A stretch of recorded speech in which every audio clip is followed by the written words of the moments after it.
It's 1998, and I just ended the first year of community college at Lansing Community College in East Lansing, Michigan. And me and my college roommate, we decided to go on a road trip out west.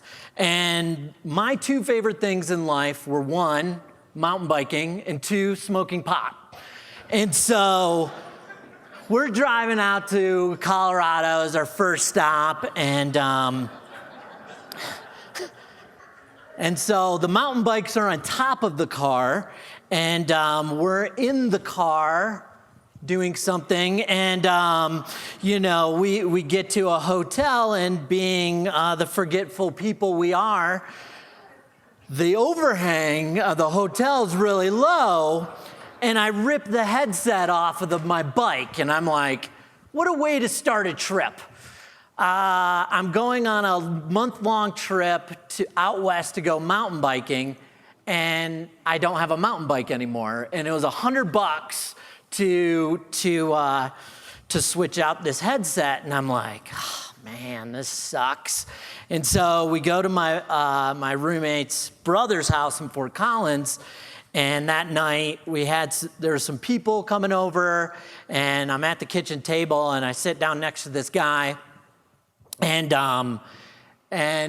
he sits down, and we start talking, and I'm like, yeah, I ripped the headset off my bike, and I was stoned, and we're drinking beers, hanging out, and he's like, oh yeah, we end up being from the same hometown in Jackson, Michigan, never met before, but we knew all the same people, and I was like, oh, it's coincidence, and he was like, hey man, if you want to make $100, I got a painting job tomorrow, the atrium of this building, and you can make $100. Go down to Colorado Springs, and you can make $100. So we ended up going down to Colorado Springs, and we spend all day together. And I'm masking, and it's the atrium of the tallest building in Colorado Springs. And he's painting, we're like getting to know each other. It's like one of those people that you like hit it off with, and it's like, dude, I'm just gonna have this brother for life. I love this guy. This dude's cool as shit. And I'm just like pumped, and he looks at me and he's like, dude, you're a really good worker. I'm moving into this house. It's got an extra bedroom, and I got a job if you want to move out. 3 weeks later, I'm living in Colorado, so I go home, tell my mom and dad I'm dropping out of college and moving to Colorado. They were not happy about this. They were actually really mad about this. But about 6 months later, Darren and I started this business. It's called Hydro Clean. That was our mascot, Drippy. We actually had a mascot made that you can put on, and so like we were at this like home show, and Darren's like, "You're getting in the suit, dude," and I'm like running around and like getting kicked in the shins by kids, and I'm like, "Dude, this is not what I signed up for." We didn't sell a damn thing at that thing either. I'm like, we gotta get some kids or something to do this, and so we start this business, and I think we did about. Darren actually was an estimator at another painting company, and I was doing all the work, and then he would do estimates on the side, and we were doing decks at the time, refinishing decks, and we did about $50,000 the first year. And then, as we grew this thing, over the next 3 years, we built it into about a $2 million business. We had about 60 employees, and we were in our young 20s just partying our asses off and having a blast, not knowing a dang thing about business. And so we were just having a blast and learned a ton of things not to do in business. So got an early education in that. And during that time, I ran into a guy, and he was going to Africa, and he was like, hey man, I'm going to Africa, blah, blah, blah, you should go. I end up going. Long story short, I'm in Africa, I jump on the plane with them. I'm like, aren't we going with a bunch of people? And he's like, no, it's me and you. And I'm like, okay. And then like this guy was like afraid of the rain. And so like it was the rainy season in Africa, and so like I'm just hanging out in Africa by myself and like meeting all these people, and so there's all these musicians, and there's this reggae singer dude that I became really good friends with, and I'd be like, hey dude, take me into your village, let's go over here, and we're like traveling like hundreds of miles. This dude's like back at the hotel, and I'm like meeting all these people, and it was the first time that I had been, like I'd been to Europe and stuff, but I'd never been to a country of where there was like extreme poverty. And I was like, man, this is kind of messed up. And I'm like, take me to your house. And there's like literally dirt floors and like mud huts. And I'm like, this is bananas Foster. Like, I am a little freaked out by this. Like, and it really made an impact on me.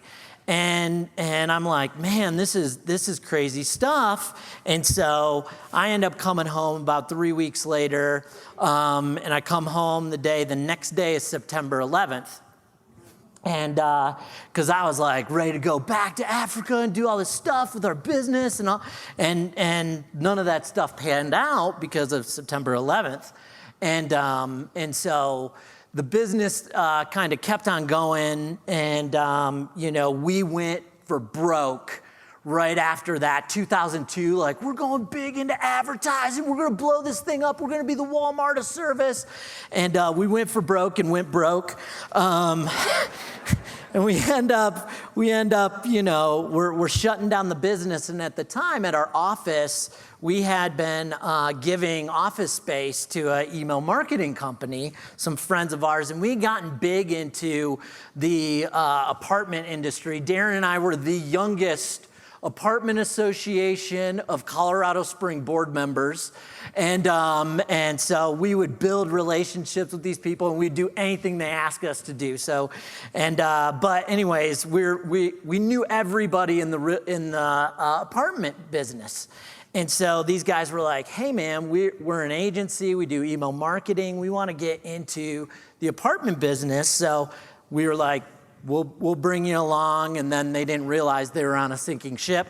And so they ended up spinning off, and they're like, hey, I know you guys are shutting down, but we'll come along. Why don't you guys come with us and you can, work with us? And I was like, I just need a full-time job. And so I went and got an internship at Lamar Outdoor Advertising.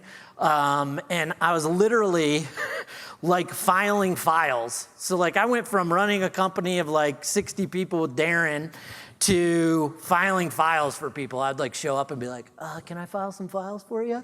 And they'd be like, yes, here's a stack of 500 files. And they'd be like, alphabetize this shit. I'm like, who's doing this? And so I get a job at Lamar, and I quickly move my way up into sales. And I start to build my business there, and Darren's doing his thing in the agency world and doing email marketing and stuff like that. And we remain close friends. And so during that time period, my reggae singer friend calls me up out of the blue, and we would email back and forth, and he's like, Conor, my brother's coming to America. Will you let him stay at your house for a while? And I'm like, let me think about it. I don't know who your brother is, but sure. And, call me in a couple days. So that night I go over to Darren's house, and we're eating dinner with a couple people, and I'm like, yeah, I get this call from this African dude. And, and Darren's like, really? You're gonna deny a guy from Africa staying at your house? I'm like, damn it, Darren, damn it. Like, I know the answer to this question. Like, damn it, why'd I say that out loud? Me and Darren, you'll see a pattern here. And so this is my buddy Richard. So he ends up sending me an email, hey, I'm coming on this day. I go up to DIA, and I show up, no Richard. No Richard at the time, he said. I stay there. I am literally the last person in DIA. Security's like, there's not a single person in the airport, you need to go home. I'm like, okay. So I go home, I'm like, I guess he'll just call me if he gets here. So 7 o'clock the next night, phone rings, DIA security. Some guy says he knows you. He needs a ride. I'll be there in an hour. Cruise up there, get in the car. And I'm like, oh, hey, nice to meet you. You know, what are you doing here? Who are you meeting with? How long are you here? And I'm, chatting him up, and he looks at me and he goes, I will be here for 2 months. You're the only person I know. And I have the clothes on my back and some trinkets in a suitcase that I can sell to make money. And I'm like, Darren, damn it. and I'm like, okay. And then I'm like, all right, okay, I can do this. 2 months, all right, this is cool. And this guy had never been out of Kenya before. It was like he had never used a dishwasher, a washing machine, didn't have running water, never been to a movie. We went to Walmart when we got back to Colorado Springs, I was like, we need to go to Walmart and buy you some clothes. We go to the clothes and we're checking out in the little self-check line, and I'm putting in my credit card, and he's like freaking out, like, when are you we're just gonna walk out? And I'm like, just yes, we are just gonna walk out. So there's this thing called a credit card, and it takes your money, and all this. And he's like, we took him to iMovie, which we didn't realize, or iRobot, which is, he was like, that was very scary. And I'm like, and me and Darren are like, that is kind of scary, like robots killing people, and you're like, haven't seen a movie before? And I'm like, afterwards, me and Darren are like talking this out, like, what's your problem? That wasn't scary. And so it was really funny, and all of that happened. We lived life together at that time. And so I was like, well, what are you doing? And he was a pastor of a church of 60 people, but he said, me and my wife found this slum that is in our town with a bunch of refugees from Sudan that at the time they were coming down into Kenya, and they were living at the garbage dump. And he said, me and my wife were so touched that all these kids are literally eating garbage that we decided to fast once a week and take that money and go feed as many kids as we could. And I was like, that's pretty hardcore, okay. And so I was like, man, I don't know anything about raising money. I don't know anything about nonprofits or NGOs or nothing like that. What I do know is business. So I went to Office Max, bought a giant whiteboard, and we started sketching stuff out.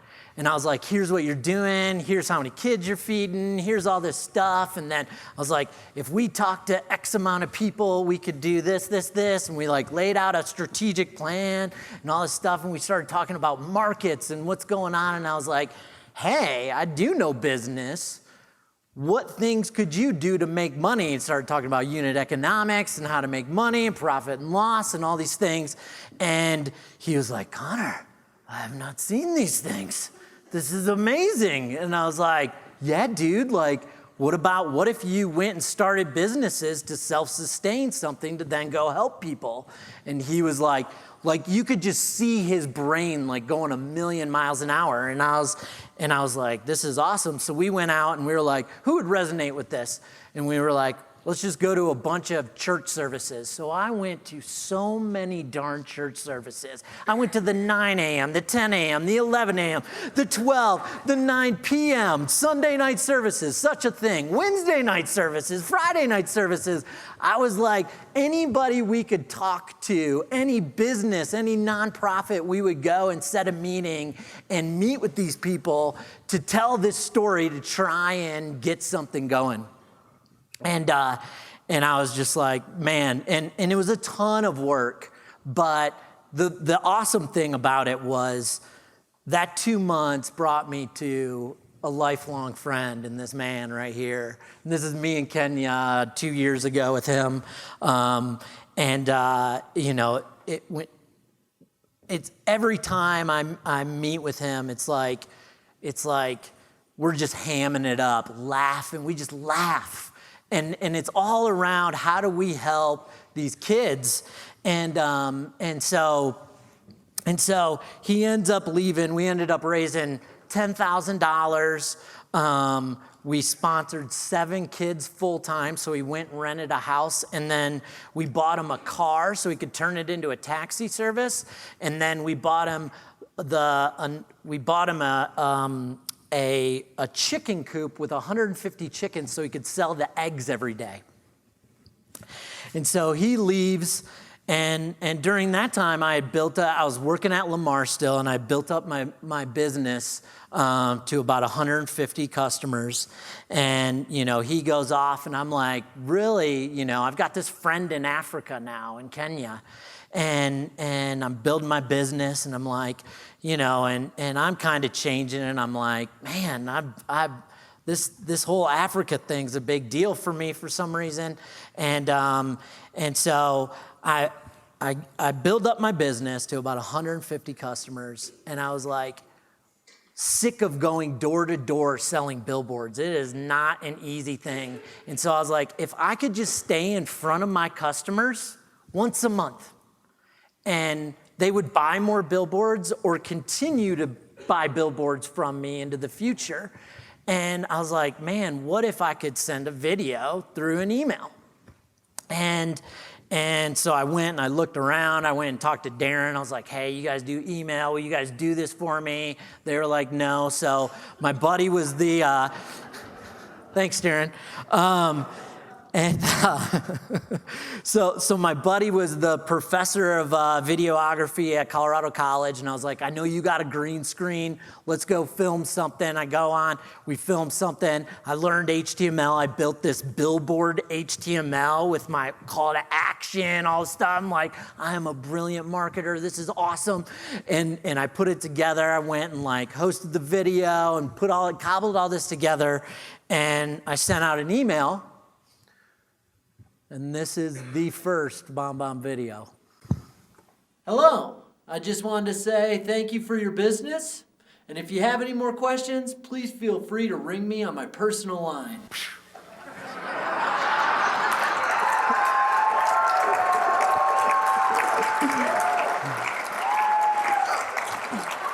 You like that?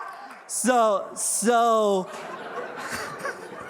that was when I had hair. And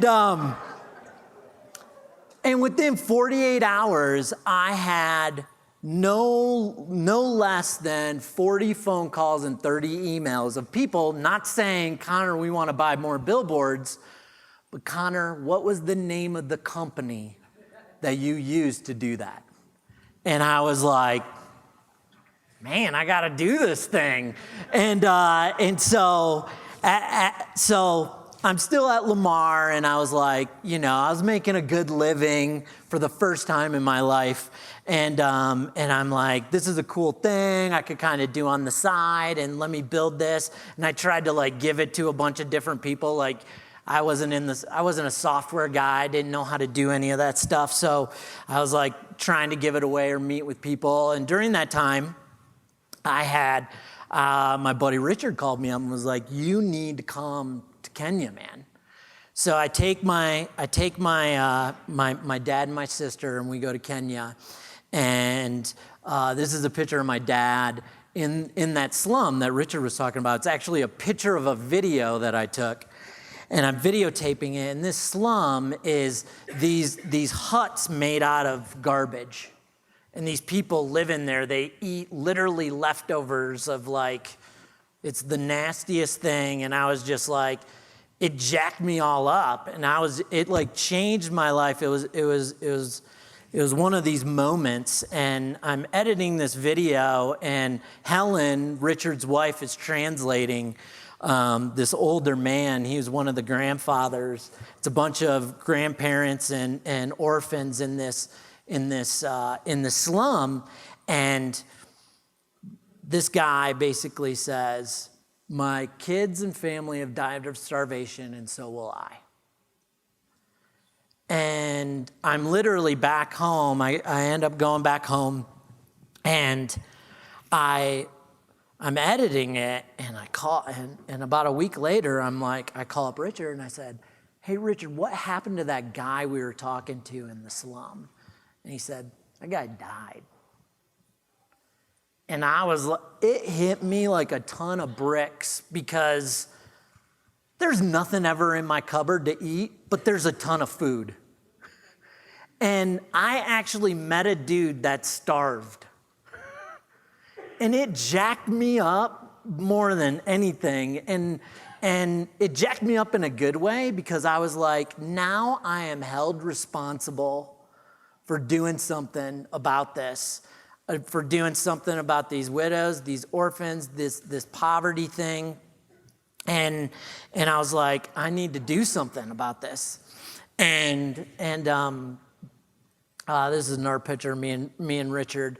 But so I end up quitting my job and starting to work on BombBomb as a side project. I also am in the wine business. I own a winery and a vineyard in Oregon and Washington.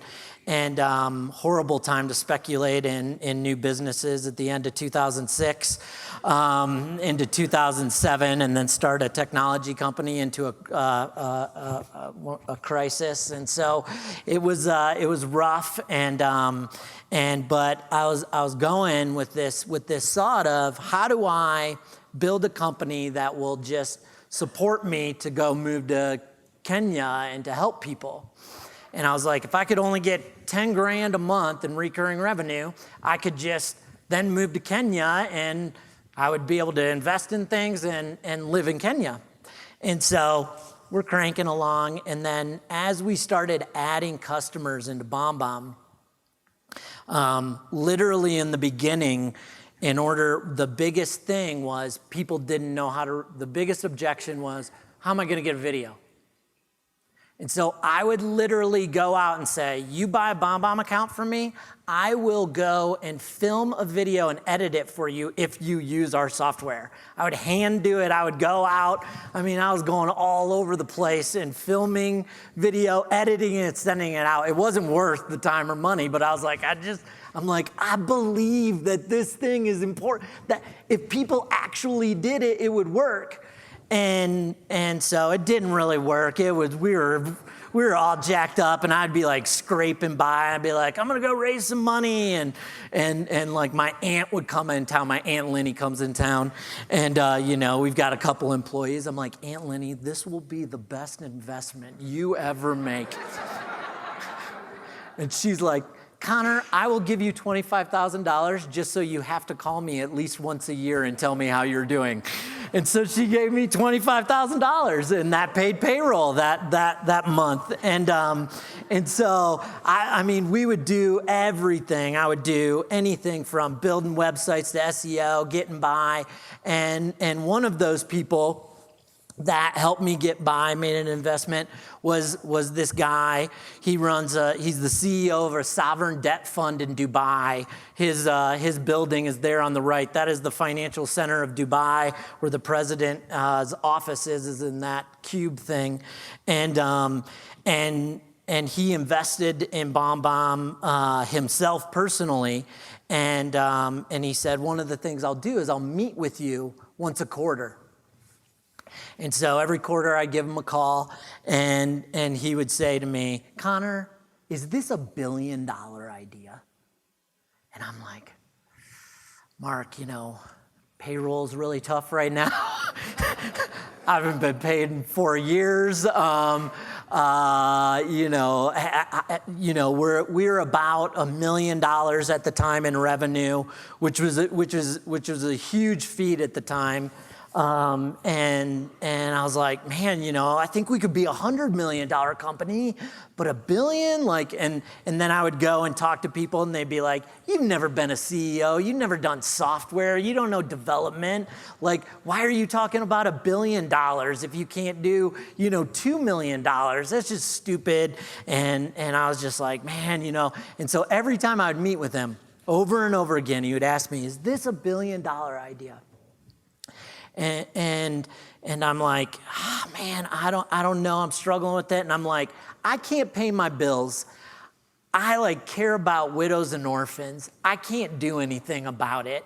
I don't know what the hell I'm doing. What the hell's going on? And I'm just like undone inside. Like, I don't know what's going on. We're struggling, to get by, and we're building the business and good things are happening, but it's hard. You guys know, it is hard as hell, man. I mean, I had freaking 100 stories I could have told you that would be considered a miracle in today's day and age about how we made payroll or this or that. And so I'm going through this and I'm like, man, I just am undone. And I'm a big documentary guy, PBS documentary specifically. And so I'm hanging out at my house. I'm married now with kids, and I watched this documentary called Half the Sky. And in a particular story in there really caught my eye, and it was a woman that at the age of 12 was sold into a brothel and was a prostitute for, I think, 5 or 6 years, and then escaped out of that. And then her job was, then she got out and started an organization that then rescued women out of brothels in Cambodia. And I'm sitting on the couch just bawling, like tore up. And I'm like, my wife walks in and she's like, "What is wrong with you?" And I'm like, this, blah, blah, blah. And I'm like all jacked up, and I'm just like, really? Widows, orphans, slavery? Like, I can't pay my mortgage. What am I gonna do?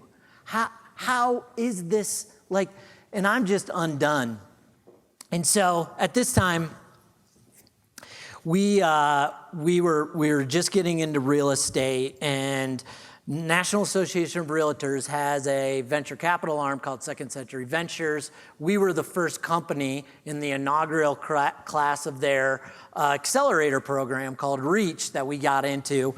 And it was a Sunday night. I signed the deal. They were like, come out to New York City. I'd never been to New York City in the morning, and then we're gonna have a party, announce it at this big conference, real estate conference called Inman. And so I go there, fly there, get there.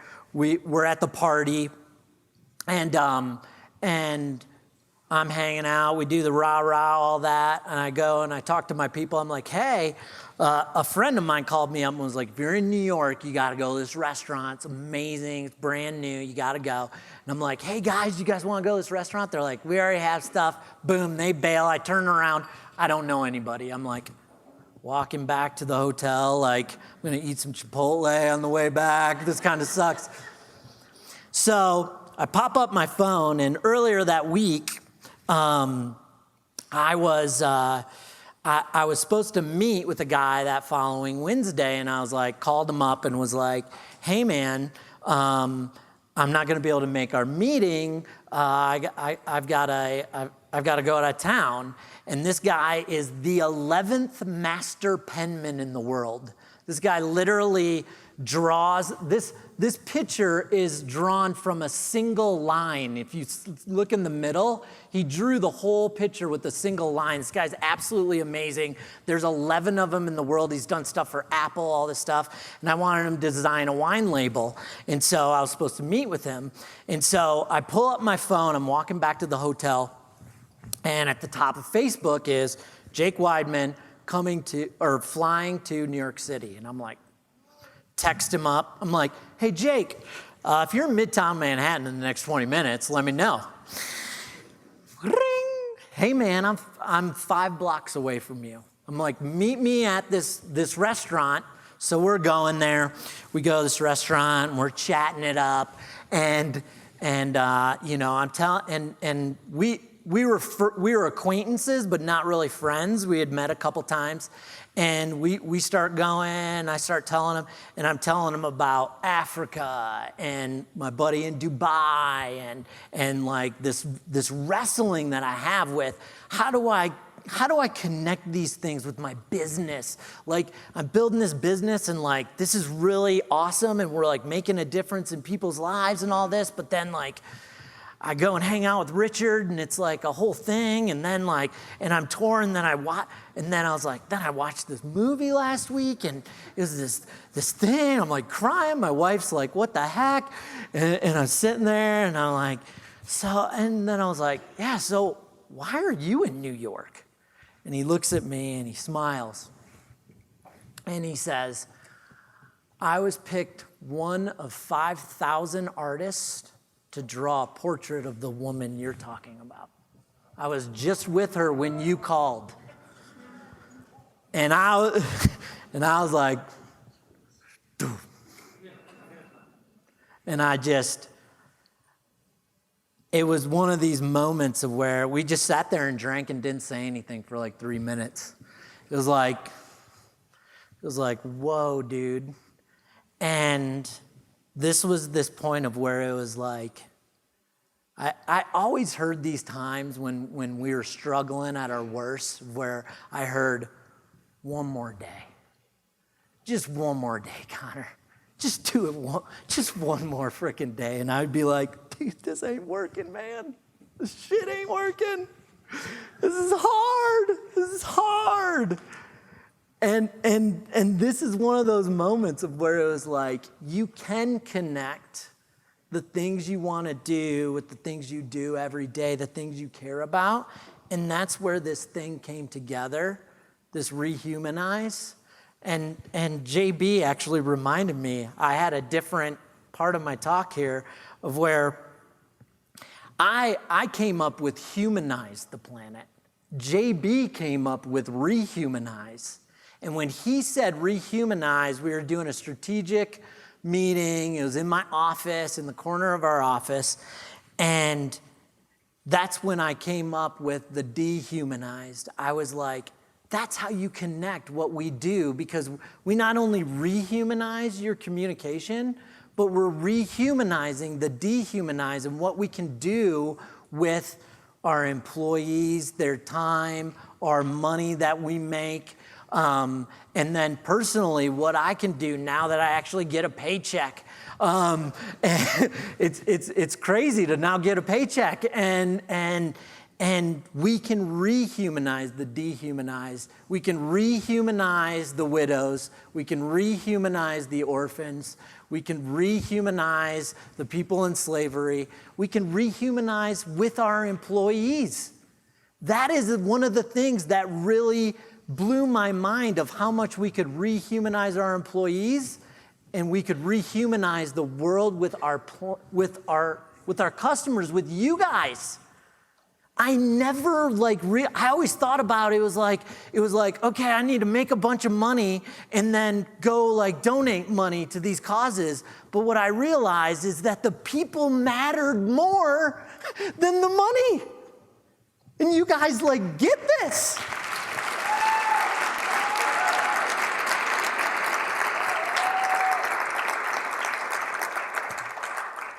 So what I tell everybody is our core value, our number one core value is relationship, and that came out of a number one core value of people. And people, I believe wholeheartedly that human beings have intrinsic value, whatever sexual orientation, color, race, it doesn't matter. If you were born here on this earth, you have intrinsic value, and not because of what you do, but because of who you are. You guys matter. Just because you woke up this morning, you have value. It's not what you do. It's because you just woke up. You have value. And that is what we are all about at BombBomb. So you guys help me rehumanize this planet. I want to thank you guys. It means a lot to me that you guys care about what I do. And I just wanted to thank you. This has been an amazing experience for me to see all you guys. And thank you very much for your time.